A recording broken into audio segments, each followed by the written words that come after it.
എറണാകുളത്തപ്പന്റെ മഹോത്സവത്തിന് ആത്മീയ ചൈതന്യം പകർന്ന് സരസൻ മാഷിന്റെ പ്രഭാഷണം നടന്നു. This news brought to you by Kalpaga Weddings, North Paravoor. Kochi Devaswom ബോർഡിന്റെ നിയന്ത്രണത്തിലുള്ള എറണാകുളത്തപ്പൻ ക്ഷേത്രത്തിലെ ഉത്സവത്തിന്റെ ഭാഗമായി നടന്ന പകൽപൂരം ആയിരക്കണക്കിന് ഭക്തജനങ്ങളുടെ സാന്നിധ്യത്തിൽ അതീവ ഭക്തസാന്ദ്രമായ അന്തരീക്ഷത്തിൽ അരങ്ങേറി. പകൽപൂരത്തിനു ശേഷം പ്രശസ്ത ആത്മീയ പ്രഭാഷകൻ സരസൻ മാഷ് നടത്തിയ ആത്മീയ പ്രഭാഷണം ഭക്തജനങ്ങൾക്ക് ആത്മബോധവും ആന്തരിക ശാന്തിയും പകർന്നു നൽകുന്നതായിരുന്നു.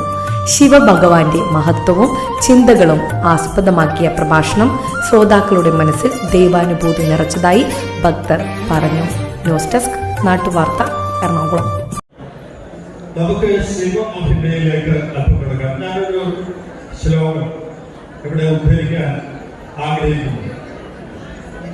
അതിന് ആമുഖമായിട്ട് എനിക്ക് പറയാനുള്ളത്, നമുക്ക് സൂപ്പർ മാർക്കറ്റിലെല്ലാം നമുക്കൊരു പരസ്യം കാണാനായിട്ട് സാധിക്കും.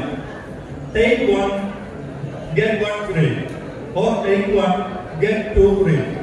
ഇത് ആദ്യമായിട്ട് പറഞ്ഞത് അത് കച്ചവടത്തിന് വേണ്ടിയാണ് സൂപ്പർ മാർക്കറ്റുകൾ പറയുന്നതെങ്കിലും അതിന്റെ റിയൽ ആയിട്ടുള്ള അർത്ഥത്തിൽ പറഞ്ഞത് നമ്മുടെ പുരാണങ്ങളാണ്.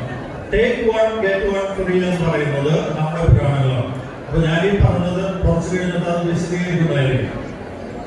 ശിവമഹിമയിലേക്ക് കടക്കുമ്പോൾ അജ്ഞാതനാമായ ഒരു കവി എഴുതിയിട്ടുള്ള, അത് പലർക്കും പരിചയം ഉണ്ടാകില്ല എന്ന് വിചാരിച്ചത് ഞാൻ ഉദ്ധരിക്കുകയാണ്. അജ്ഞാതനാമായിട്ടുള്ള കവി പറയുന്നത് ഇങ്ങനെയാണ്: നമ്മുടെ എല്ലാം വീടുകളിൽ ഭാര്യമാര് അല്ലെങ്കിൽ സഹോദരിയായിക്കോട്ടെ, അമ്മയായിക്കോട്ടെ, മകളായിക്കോട്ടെ, അന്നപൂർണേശ്വരിയായിട്ട് സ്ത്രീ വീട്ടിൽ ഉണ്ടെങ്കിൽ മാത്രമേ ആ ഗൃഹം ഐശ്വര്യം പ്രാപിക്കുകയുള്ളൂ. അങ്ങനെ ഒരു തത്വം സമർത്ഥിക്കുന്നതിന് വേണ്ടി അദ്ദേഹം പറയുന്നു, ശ്രീ പാർവതി ദേവി അന്നപൂർണയായിട്ട് വീട്ടിലുള്ളത് കൊണ്ടാണ് ശിവന് ഐശ്വര്യം ഉണ്ടാവുന്നത്. അപ്പൊ പാർവതി ദേവിയെ പ്രാർത്ഥിച്ചാൽ, പാർവതി ദേവിക്ക് പൂജ ചെയ്യുകയാണെങ്കിൽ നിങ്ങൾക്ക് ആ തിരുകുടുംബത്തിന്റെ ശിവപാർവതിമാരുടെ മക്കളായ ഗണപതിയുടെയും സുബ്രഹ്മണ്യന്റെയും അയ്യപ്പന്റെയും അനുഗ്രഹം ഉണ്ടാവും. അപ്പൊ ശ്രീ പാർവതി എന്ന് പറയുന്ന അന്നപൂർണേശ്വരി ഉള്ളത് കൊണ്ട് ശിവന് എങ്ങനെയാണ് ഐശ്വര്യം ഉണ്ടായത് എന്ന് പറയുന്നു. ആ ശ്ലോകം എങ്ങനെയാണ്? സ്വയം പഞ്ചമുഖമാണ്. ശിവന് 5 മുഖങ്ങളുണ്ട്. സ്വയം പഞ്ചമുഖമാണ്. പുത്രോ ഗജാനന ഷടാനനവും. ശിവന് 5 മുഖങ്ങളുണ്ട്. പുത്രന്മാരാണെങ്കിൽ 3 പുത്രൻ ഗജാനനാണ്, 2ാമത്തെ പുത്രൻ ഷടാനനാണ്. അപ്പൊ ഈ ആനനം എന്ന് പറഞ്ഞാൽ ആ വാക്കിന്റെ അർത്ഥം ആനനം, മുഖം എന്നാണ്. ആനനം, ഹാസ്യം, വദനം ഒക്കെ മുഖത്തിന്റെ പര്യായങ്ങളാണ്. അതിൽ ഹാസ്യം എന്ന വാക്ക് അടിച്ചു മാറ്റിയാണ് ഇംഗ്ലീഷിലെ ഫേസ് എന്ന വാക്കുണ്ടായത്. സംസ്കൃതത്തിൽ പല വാക്കുകൾ അടിച്ചു മാറ്റിയാണ്. സംസ്കൃതത്തിലെ പല പദങ്ങളും, പഴയ പദങ്ങൾ അടിച്ചു മാറ്റിയിട്ടാണ് ഇന്നത്തെ ഇംഗ്ലീഷിലെ പദങ്ങൾ ഉണ്ടായിട്ടുള്ളത്. ഓക്കെ, അത് മറ്റൊരു വിഷയമാണ്. അപ്പൊ ഇവിടെ പറയുന്നത് സ്വയം പഞ്ചമുഖ പുത്രോ ഗജാനന ഷടാനന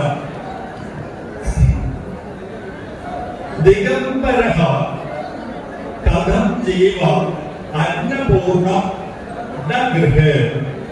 അതായത് ശിവന് 5 മുഖങ്ങളുണ്ട്. 5 മുഖം എന്ന് പറയുമ്പോൾ 5 വായുണ്ട് എന്നാണ് അർത്ഥം. അത്രയ്ക്ക് വിശപ്പുണ്ട്.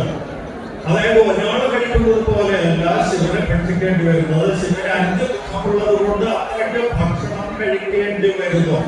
ഇത് 3 പുത്രനാണെങ്കിൽ 3 പുത്രൻ ഗജാനനാണ്.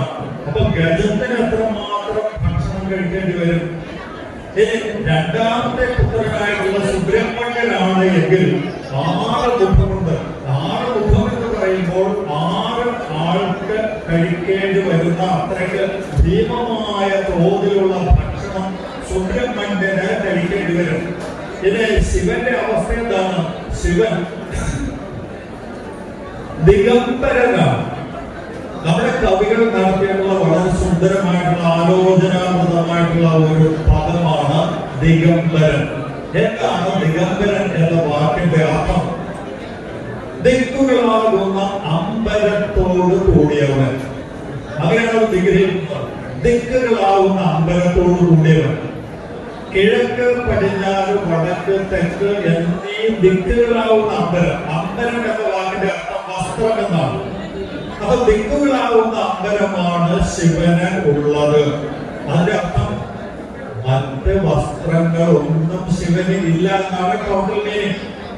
അതായത് ശിവൻ പരിപൂർണ്ണ നഗ്നനാണ് എന്നാണ് പറയുന്നത്. ദിഗംബരൻ എന്ന വാക്കുകൊണ്ട് ഉദ്ദേശിക്കുന്നത് അതാണ്. അതിന്റെ ടോട്ടൽ മീനിങ് അങ്ങനെ വരും. അപ്പൊ അതിന്റെ ഒരു ലാക്ഷണികമായിട്ടുള്ള അർത്ഥം എന്ന് പറയുന്നത് വസ്ത്രം വാങ്ങാൻ പോലുമില്ല ഉള്ള സമ്പത്തില്ലാത്തവരാണ്. ആദ്യ ദരിദ്രനാണ് ശിവൻ എന്നാണ് ഈ പദം കൊണ്ട് നാം മനസ്സിലാക്കേണ്ട അർത്ഥം എന്നാണ് കവി വിവക്ഷിക്കുന്നത്.